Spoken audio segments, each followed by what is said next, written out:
1024, and then we'll hear from the prime sponsor. Thank you, Mr. Chair. This is Corey Patton. Just want to check to make sure you can hear me. Yes. All right. Never been accused of being quiet in my entire life. House Bill 1024 adjusts the minimum wages and gratuities earned by incarcerated persons involved in correctional industry programs, as well as the various deductions that may be taken from such income. Currently, the Department of Corrections offers employment, work experience, and training to incarcerated persons through the Correctional Industries, or CI program, as well as the DOC Work Ethic program. The CI program employs approximately 2,200 incarcerated persons across 5 classes of industries.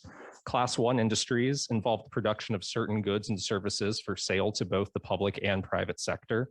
Class 1 workers are paid according to the prevailing wage for comparable work in that locality as determined by the director of CI, or if the director is unable to make that determination, at least the federal minimum wage, which is currently $7.25 an hour.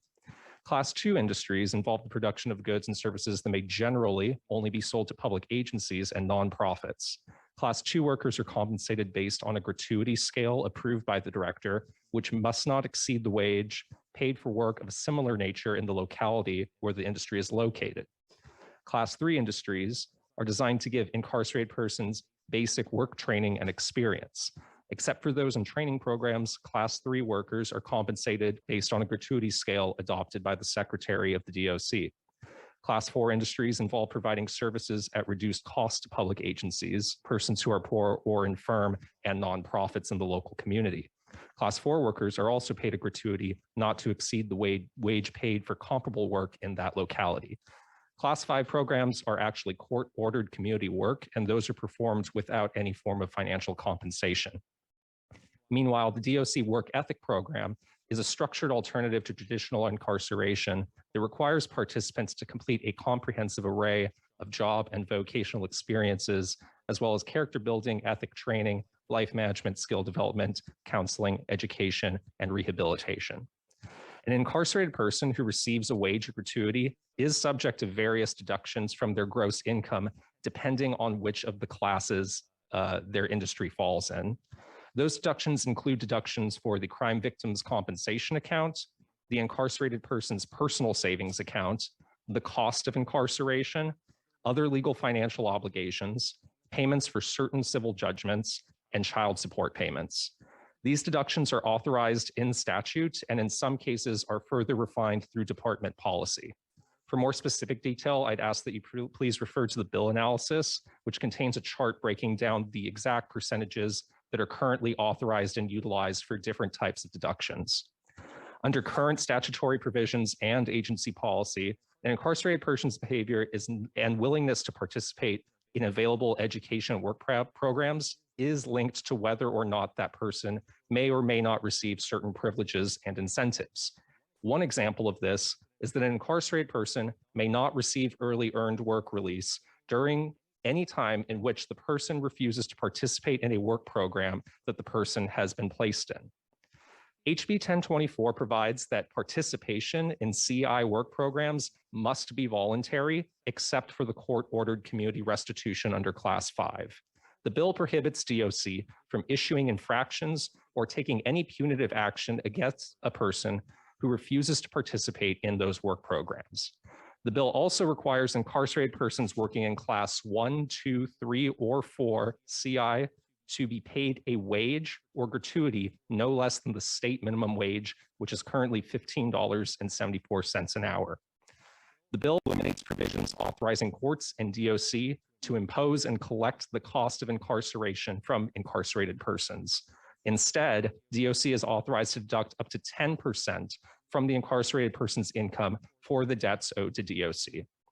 The other authorized deductions from a person's gross income are adjusted to the following maximum percentages: 10% for the crime victims compensation account, 50% for the person's personal savings account, 10% for legal financial obligations, 10% for payment of civil judgments, and 20% for child support payments, except in the case of Class 1 industries. House Bill 1024 also requires DOC to submit a report to the governor and legislature by October 1st, 2023 that contains the following information: itemized costs the itemized costs of items and services charged to incarcerated persons under specific statutory authority and DOC policy, the average debt owed by persons to the DOC for such items and services, the average percentage paid by persons to the DOC for such items and services prior to their release from confinement, the average outstanding debt owed by those persons upon release from confinement, and the total amount of outstanding debt owed by all persons, regardless of their incarceration status. Finally, the bill also repeals the authorization for DOC's work ethic program. Happy to answer any questions. Thank you. I understand the work ethic program isn't being used anymore, and so that I believe that that's right. So it's simply repealing their authorization for it. McNeil Island, I think it was. Do members have any questions of staff? Thanks very much, Corey. Great comprehensive summary. Ranking member has a question. Thank you, Mr. Chair. So Corey, thank you for your presentation. I appreciate it.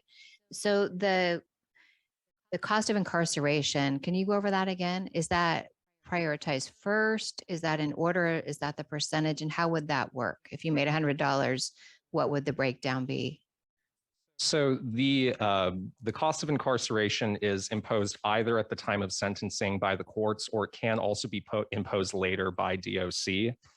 Those costs are calculated if they're imposed by DOC policy. So if someone is testifying from DOC, they may be able to speak better to the exact policy of which things get prioritized first.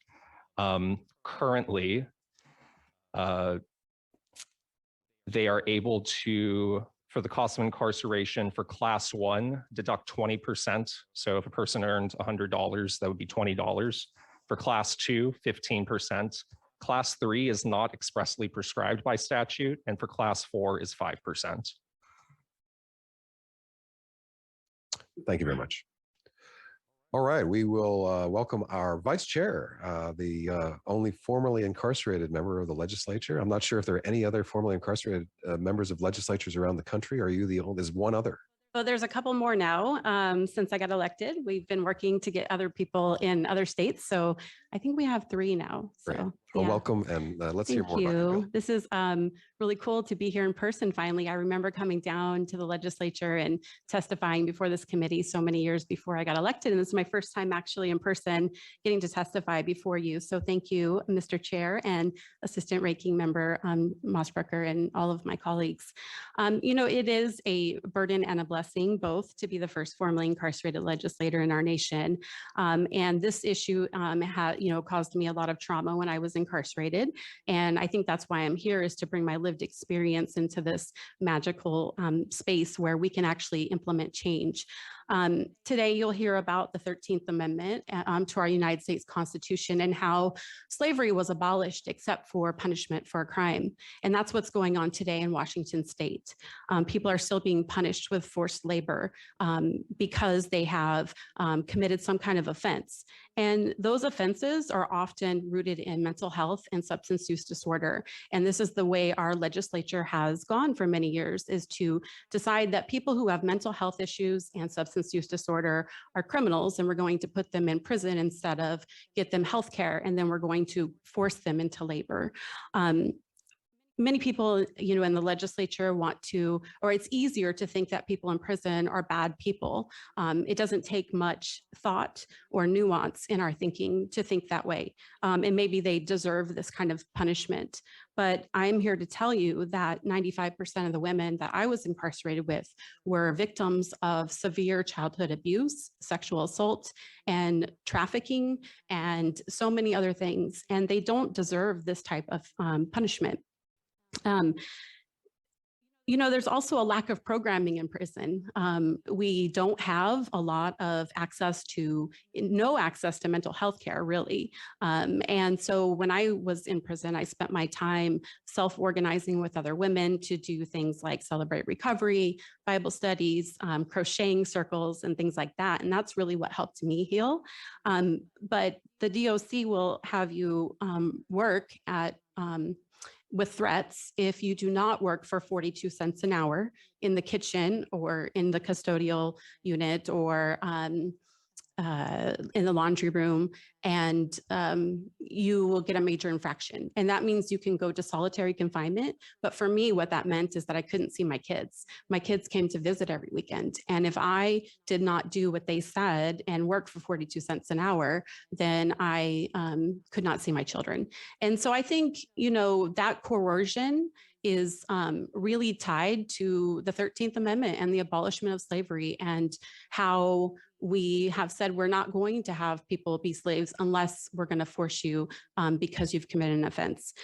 You know, this bill, and I also want to give another example of what $55 a month will get you in prison. First of all, the maximum you can get for class 3 jobs is $55 a month, but then that's deducted by LFOs, child support, cost of incarceration, all this other things. So you might come out with like $25 a month.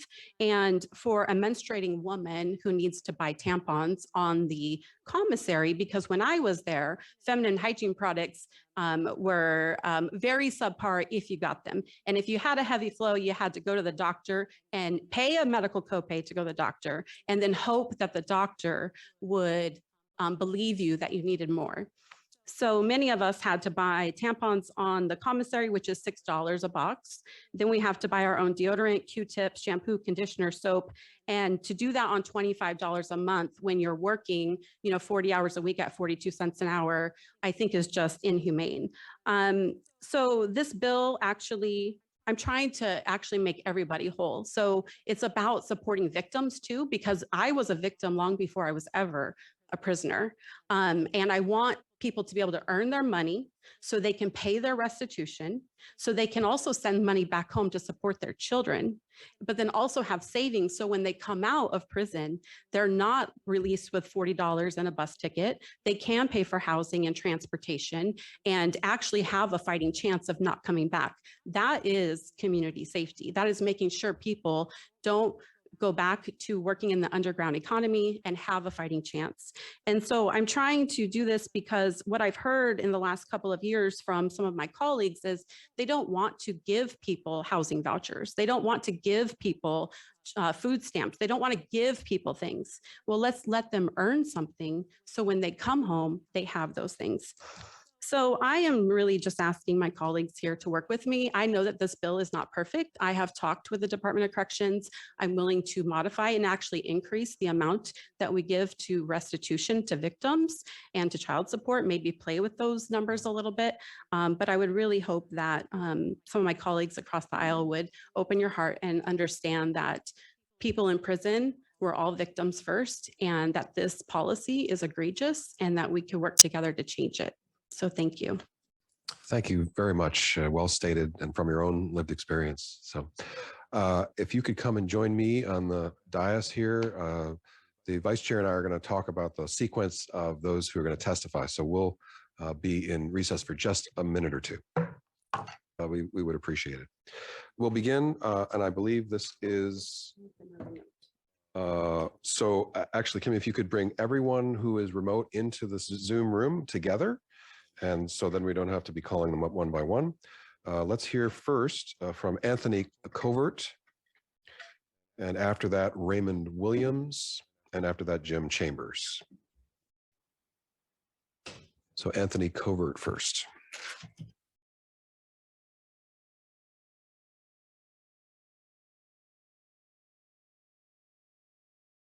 Welcome, Anthony, and please proceed. Thank you. Hello, my name is Anthony Covert. I'm a lead organizer for Look to Justice, as well as an executive secretary of the BPC chapter at Walla Walla. Throughout my time in incarceration, I've worked jobs from laundry to correctional industries. Coming into the system, I learned employment was a mandatory part of my time. If I refused a job, I was confined to my cell from 8 a.m. to 4:30 p.m., as well as given a major infraction, which can potentially demote you to a more dangerous custody level.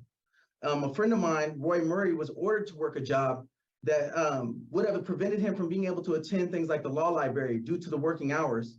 Taking the job would have denied him his constitutional right for him to be able to defend himself in his court proceeding. Despite telling this to staff, he was given a major infraction and removed from all other programs he was actively involved in for refusing the job. As a result, before his infraction hearing, he was placed on weekday cell confinement and has been on it for over 5 months to the present time. His hearing resulted in loss of day room, which included access to the phones, taking 30 of the last 37 days that his father was alive to communicate with him. This policy not only coerces prisoners to work, but does so through the fear of losing other programming, such as education or vocational programs that they had to apply for. For those who do work, they are tasked with grueling hours, working various jobs for little to nothing. Most of us making 42 cents an hour, but a few exceptions can make upwards to $1.70 an hour, which surmounts to less than half of that after the deductions. At these wages, with price inflations, we barely, if at all, able to afford personal hygiene items like toothpaste, deodorant, soap, and other basic items. Exploitation of the prisoner is exploitation of their families. It takes us upwards to 3 hours of prison labor to pay for one 20-minute phone call, therefore leaving our families left with that burden. With these wage increases we'll be able to place value on prison labor and allow some relief from the financial burden placed on our families. My parents reaching their upper years, and with the opportunity to make minimum wage, I'd be able to fulfill all aspects of what it means to be there for them, including financially with minimum wages. 50% savings allows for us to create a sense of security that is available upon release, giving us a fighting chance to re-enter society with stability, as well as increase the amount of individuals that can walk out of prison debt-free due to being able to pay off their debts, including restitutions and back child support. Passing this bill means that you are offering a chance for individuals like myself and so many others to no longer be a burden to our communities, but a contributing member. Thank you. Thank you very much, Anthony. Again, there's a clock in the corner in the Zoom room. You'll see when it turns 0, you'll have to wrap up. Thank you very much. Let's hear from Raymond Williams, please.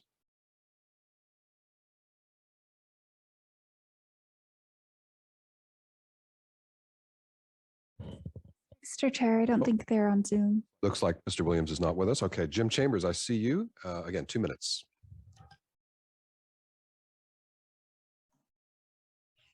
Good afternoon, Chair Goodman and members of the committee. My name is James Chambers, and I'm here in support of House Bill 1024. I see this bill as an opportunity to change the lives of children who have a parent in prison. I was a father of young children when I was sentenced to 40 years in prison. During my incarceration, I could not support my children with basic child support or with the extra things that children with incarcerated parents go without, like having money to play sports, enrolling in driver's ed, musical instruments, school supplies, and clothes, and so much more. This bill would give parents living inside our prisons the ability to help with financial needs of their children and to help them maintain connections with their children through phone calls and costs of visitation, such as gas and food. Everything costs money to maintain relationships while you're incarcerated. Data shows that children of incarcerated parents have a 7 out of 10 chance of ending up in the system. But if parents can stay actively involved in their children's lives, it greatly reduces that risk. There were so many times over the years that I wish I could have sent money home to help my children. Most children of incarcerated parents live in poverty, single parent homes, or with their grandparents. Caregivers of these children could use financial help. Thank you very much for allowing me to testify today. And if there's any questions, I'll be here to answer those questions. Thank you.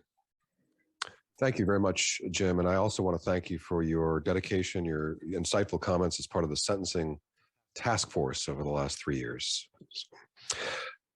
All right, we will now hear from the Department of Corrections, and they are here in the room. So we'll ask for Danielle Armbruster, and Eric Jackson to come forward. Again, we apologize for the brief available, but if you can keep it to 2 minutes, no worries. Give it a try. Good afternoon, Chair Goodman and members of the committee. For the record, my name is Danielle Armbruster. I'm the Assistant Secretary for the Reentry Division within the Washington State Department of Corrections. The Department of Corrections supports policy that encourages individuals to engage in programming in the form of work. This reduces idleness, promotes healthy connections both inside and outside of our facilities, and it's critical to the successful transition of individuals to their communities. All work programs are administered by the department are defined in RCW 7209-100. Wages and gratuities paid to incarcerated individuals is a very important and complex topic that has far-reaching impacts, and we are committed to working with Representative Simmons on improvements that support incarcerated individuals and the prison community infrastructure. Currently, we do not have any Class 1 industries operating within inside our state prisons, and I'm going to focus on the impacts to Class 2, and then I'll pass it along to Mr. Jackson to talk about Class 4 and 3. Class 2, this is what we know as correctional industries, is a voluntary work program that pays gratuities based on hours worked within inside our facilities. CI is a unique blend of business and government using private industry tools and techniques to provide a public service. Operations within the state correctional facilities are supported by sales to state agencies, county, local governments, and not-for-profit organizations. This category must be self-sustaining financially, meaning if gratuities increase, costs increase must be passed along to purchasers. Now I'm going to pass this to Deputy Assistant Secretary Jackson to talk about Class 3 and 4. Thank you very much. Good afternoon, Representative Goodman and members of the committee. For the record, my name is Eric Jackson, and I serve as the Deputy Assistant Secretary, West Command, within the Prisons Division of the Department of Corrections. I'll start at Class 3. Class 3 is known as Institutional Support Industries and includes the tasks within the prisons that are filled by incarcerated individuals. These positions are an essential part of prisons operations and includes things such as food service, maintenance workers, classroom aides, etc. These individuals are paid a gratuity that generally has a limit of $55 per month. Class 4 is known as Community Workers Industries. This is work opportunities for public agencies to persons who are poor or infirm, or to nonprofit organizations as described in RCW 72.09.100. This also includes incarcerated individuals that reside in our camps and participate in the Department of Natural Resource fire crews. These crews are currently paid the prevailing minimum wage due to the passage of legislation in 2021. These workers also include those that receive gratuities, non-prevailing wages for work such as cutting firewood, brush clearing, tree planting, and other community services through contracts between the Department of Corrections and other government or tax-supported entities. Increasing wages for these workers across the board for these type of works will create a cost that is passed along to other agencies and cities, which is an impact to their budget and operations, an impact that needs to be considered as we design a system that both compensates the workers and addresses impacts to those that they work for. It is important that whatever solutions are offered to compensate individuals who perform work in any of these categories, that we find ways to make it as equitable as possible. For example, those who are not part of the fire crews under the DNR contracts receive a $25 pay per hour for planting trees. The department struggles to keep these types of positions filled when the pay is not equal and the opportunities for the higher paying jobs are limited. At this time, I'll pass it back to Danielle to summarize our impacts. Thank you. Representative Griffey has a question. Yeah, thank you, Daniel. I've been on Correctional Industries Board for my entire 8 years of service. Love that service and love what Correctional Industries does. My question is, has Correctional Industries ever compelled any incarcerated individual to serve in a Correctional Industries job? And the other one, what could you give us just a brief understanding of kind of the salary schedules that they have and the waiting list that we have seen for years of people trying to get into Correctional Industries? Thank you, Mr. Chair. Thank you, Representative Griffey. So Correctional Industries, which is specific to Class 2, is a voluntary work program. So we can't force individuals to work in CI per statute. The gratuity for Class 2 is 65 cents to $1.70 an hour. And then it's a little over $2 for individuals that work off-site, so that do all of our furniture installation or work on McNeil Island for the stewardship of the island. We do have some waiting lists for Correctional Industries, but again, it's pretty small at this time. Thank you. Representative Graham, do you have a question? No? Okay. Any other questions? Thank you very much to both of you.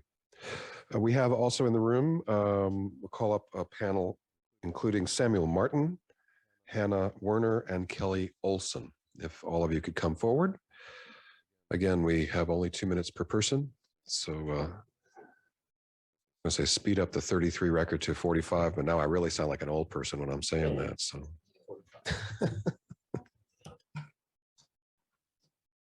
why don't you get started? Thank you. Okay. Good afternoon, Chair Goodman and members of the committee. I want to thank you for the opportunity to testify in support of this, in support of House Bill 1024, the Real Labor, Real Wages Act. For the record, my name is Kelly Olson. I am the policy manager of the Civil Survival Project, and I'm also formerly incarcerated.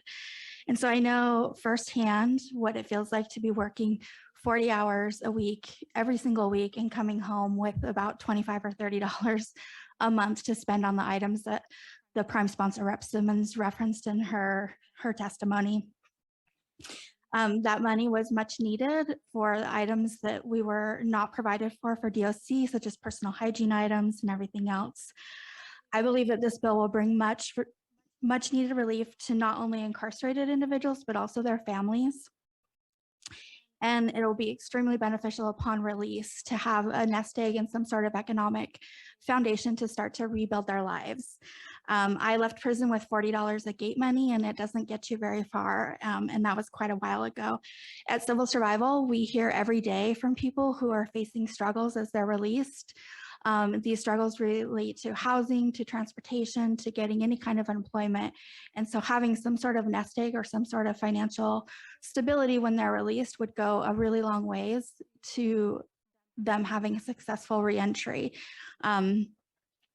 This money would provide them the resources to start to rebuild their lives. It would also, as was mentioned earlier, provide some relief to families by allowing people to earn some money, send some money home, as well as not require families to have to send quite so much money in.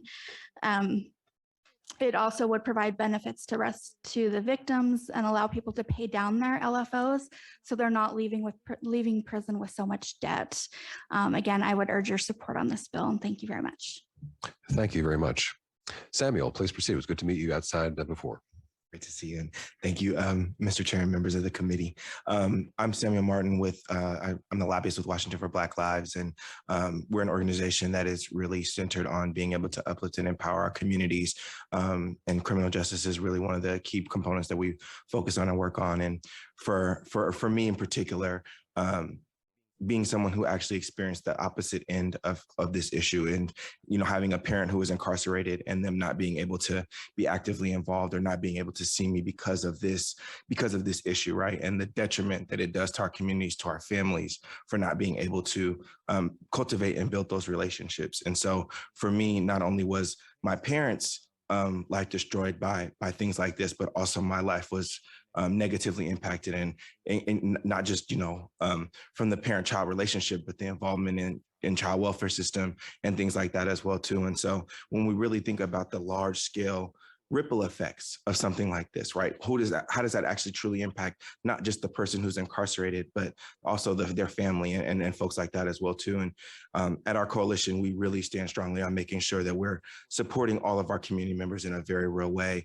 We have formerly incarcerated members in our coalition who also speak to this and the impact that it had on them to not be able to see their kids, and to not be able to have those relationships, and also to not be treated as a human, right? And so it's really a matter of our morals and our standards to make sure that we truly value those who do work anywhere in our society or in our state. And so we are, Washington for Black Lives is wholly in support of this. And thank you for taking the time for hearing me today. Thank you very much, Samuel. Hannah, please proceed. Good afternoon, Chair Goodman and members of the committee. My name is Hannah Warner. I'm an attorney with Columbia Legal Services, and I'm testifying today in support of House Bill 1024. CLS is a civil legal aid organization with a long history of fighting for the dignity of low-wage workers and advocating that all workers enjoy fair wages and protections against abusive working conditions. Our client communities work within outdated and racialized employment systems that are built on exclusions or loopholes that cut low-wage workers, many of whom are workers of color, out of basic job protections.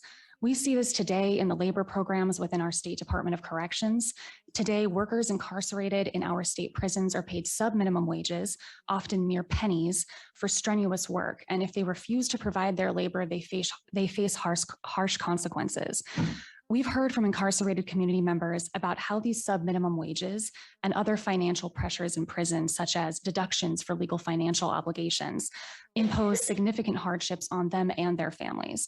For example, one community member told us that while wages within the Department of Corrections have been stagnant for decades, that prices within the commissary store are skyrocketing, and he cannot afford to buy food and basic necessities like toothpaste in the commissary store. He said that workers desperately need higher wages to match the rising cost of living within prison. We support House Bill 1024 because it promotes dignity for low-wage workers by guaranteeing at least the state minimum wage, and it eases economic burdens on people incarcerated and their families by making necessary changes to the Department of Corrections deduction matrix, keeping more money in the pockets of family members and allowing workers who are incarcerated to pay for basic food and hygiene items and to save up money to support their successful reentry back into community. We would like to thank Vice Chair Simmons for championing this important bill, and we urge this committee to support this bill as well. Thank you. Thank you very much. We'll now have, let's see here. I'm not sure if they're remote or in person. They're remote. Lauren Zavil and Jeffrey Thomas, if you are in the Zoom room. Perhaps, Lauren, you could begin. Sure, thank you. I'm Lauren Zabrell, High School Plus and GED faculty from Clark College, teaching at Larch Correction Center. Thank you for this opportunity to testify. I'm here to ask that this committee hold extra consideration for wage increases for peer tutors who are Class 3 as an extension of my support for House Bill 1024. This select group of talented critical workers are the invisible heroes of adult education, the difference between college and crime for many students. 5 reasons why Class 3 incarcerated tutors deserve higher wages. Number 1, inmate tutors hold the only job that directly and positively impacts the welfare and lives of other inmates. While the CRLA tutor training credential alone is justification for higher wages, the fact that tutors help peers transform from fixed mindsets to growth mindsets and change their identities from offenders to students and citizens is uniquely special about their role.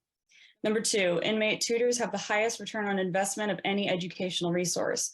At Larch alone, they have raised our graduation rates from 15 to 85% since 2018, and with High School Plus have closed the equity gap in graduate demographics. Number 3, the students I used to serve with infractions are now served with diplomas instead because of tutors. The tutors have an in with them, and that's because they don't wear badges. They lead the hardest students, most at-risk students from a place of distrust to one of graduation. Number 4, inmate tutors are the only workers whose hours are subject to yellow badge staff schedules, so they don't work over breaks or on holidays without special permission. This results in lower pay than counterparts who work as janitors and dishwashers. Number 5, this is the best one, inmate tutors shattered the stereotypes about who the incarcerated are. They embody empathy and goodwill. They instill confidence, trust, and discipline in students in ways that staff cannot. And in doing so, they also carve out new identities for themselves. Former tutor and lifelong criminal Tim Tipton, now an A student in computer science at Washington State, said, quote, "Tutoring has helped me realize that I don't have to be menacing to be powerful. I don't have to take away from someone in order to add value to myself," end quote. I'm happy to answer any questions. Thank you. Thank you very much. Let's hear from Jeffrey Thomas, please. 2 minutes. Thank you, Chair Goodman and members of the committee. My name is Jeffrey Thomas. I've served as the mayor for the city of Monroe for over 9 years. In this role, I've met people who were formerly incarcerated, and I've learned about challenges they face when released from incarceration, as well as while they've been in incarceration. I've heard many of the comments that you've heard here this evening, and those about the financial challenges, especially when they're released from incarceration. I've also come to understand the relationship between the extremely low pay that incarcerated people receive and the 13th Amendment. For our city, I've opted to stop using incarcerated labor until we're able to compensate incarcerated people at the state's minimum wage. HB 1024 allows us to do just that. I support HB 1024 as it would increase the wages for incarcerated labor to the state's minimum wage and would also increase the amount paid toward restitution and build savings for incarcerated people to improve the likelihood for positive outcomes at the time of release. I support these changes to RCW, and I thank the bill sponsors for bringing this forward and for your time and consideration this evening. Thank you. Thank you very much, Mayor. We have 4 remaining to testify, and we are running out of time. So I'll make a compromise. We'll let you testify, but you only have 1.5 minutes at this point. So we'll just have to speak more quickly. I believe most of you are present. David Treeweiler, Alex, let's see, Alex Davidson, Pat Seibert-Love, and Cher Scarlett. I don't know if there's an extra chair, but so again, I do apologize. We only have 1.5 minutes. At any, David, why don't you proceed? Thank you. I'll try to speak quickly. Chair Goodman, Vice Chair Simmons, and committee members. My name is David Treeweiler. I'm here on behalf of the Washington Association of Criminal Defense Lawyers and the Washington Defender Association. I have over 30 years experience in both prosecuting and defending cases in which people have been accused of crimes.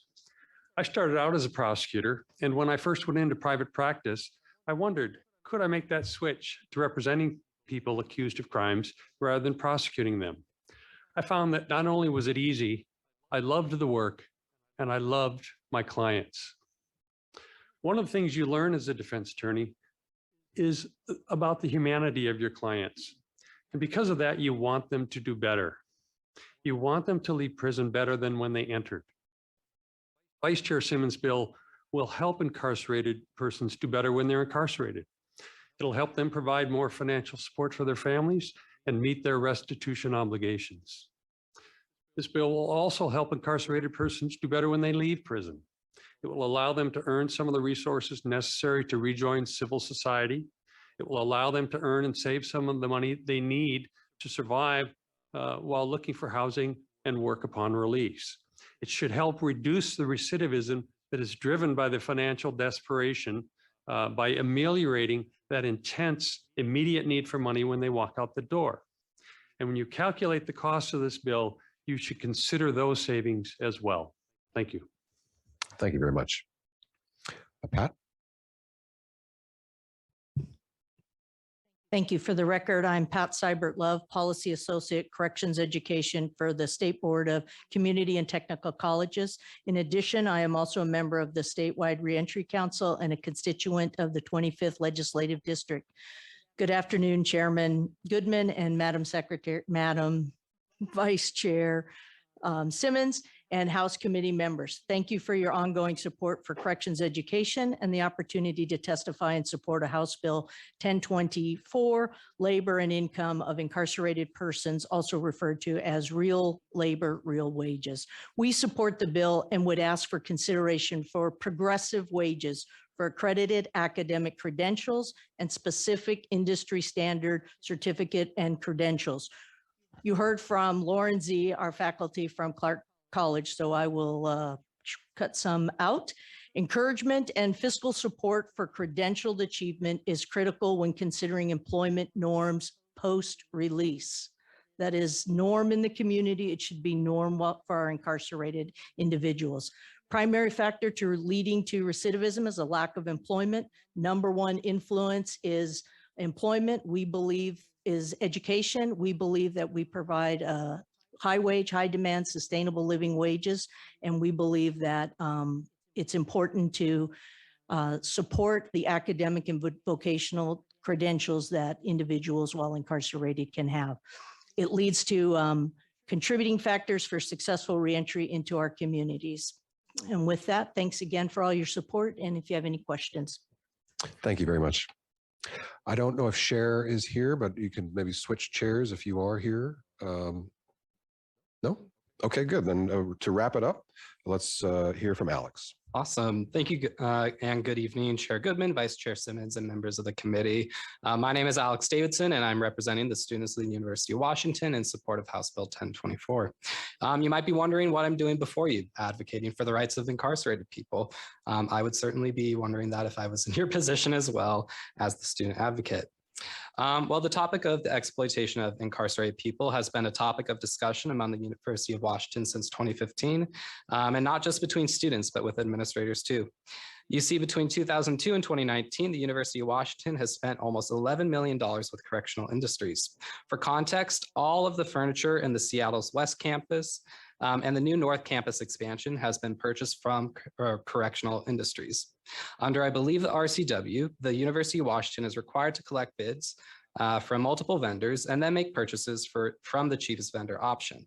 When incarcerated people are compensated at close to nothing, they're often the cheapest vendor option for the university, especially when so much of the compensation they receive goes towards paying fees from the Department of Corrections, legal fees, and more.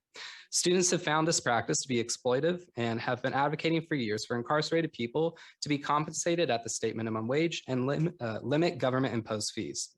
That's why we're so grateful to the sponsor and Justice Champion Representative Simmons for bringing this important issue forward. With that, I'm happy to answer questions. Thank you very much. I like the student advocacy. That's terrific. So thanks to everyone who testified on this bill. That will close the hearing on House Bill 1024. Needless to say, a lot more discussion to happen, but very pleased that the Vice Chair has brought this bill forward. We'll now hear the last bill on the list, House Bill 10. Chairman, this is Cher Scarlett. Oh, Cher, where are you? My husband's tire came off his car, so I wasn't able to drive down because he had to take. Okay, that's fine. So we're going to reopen the hearing just for I'm so Cher's sorry. testimony. Go right ahead. We'll give you a minute or so. Go ahead. No problem. Thank you, Chair and Committee, for hearing my testimony on this very important abolitionist legislature. My name is Cher Scarlett, and I'm a software engineer. I live in Kirkland. My husband is a barber. As a child, my husband was institutionalized. We both come from poverty and definitely came with addiction, incarceration, mental health issues, and abuse. His family and my family were torn apart by the criminal justice system, and I don't think that that's the point. When he was serving time in juvenile detention when we were teenagers, I had taught myself how to code. I didn't immediately turn my life around, but in my 20s, I did, and I was able to pull myself out of poverty. My husband has actually reoffended dozens of times over the past 20 years. Each time when he went in, he had a plan to get clean. He got his high school diploma. He did every certificate he could do. But when he got out, there was no resources for him, and he would fall back into the cycle of over and over and over again because he had nothing. When he got out of prison 5 years ago, I gave him the money to go to barber school, which is the career that he picked up in while he was incarcerated in prison. And having that money is exactly what gave him the stability to turn his life around. He has not reoffended since, and he now has great relationship with his family and takes care of himself and also the rest of our family. Thank you. Thank you very much, Cher. I'm glad we got you. I live in Kirkland too, so I'm probably your neighbor. So, okay, that will conclude the testimony, excellent testimony from everyone on House Bill 1024. We'll now go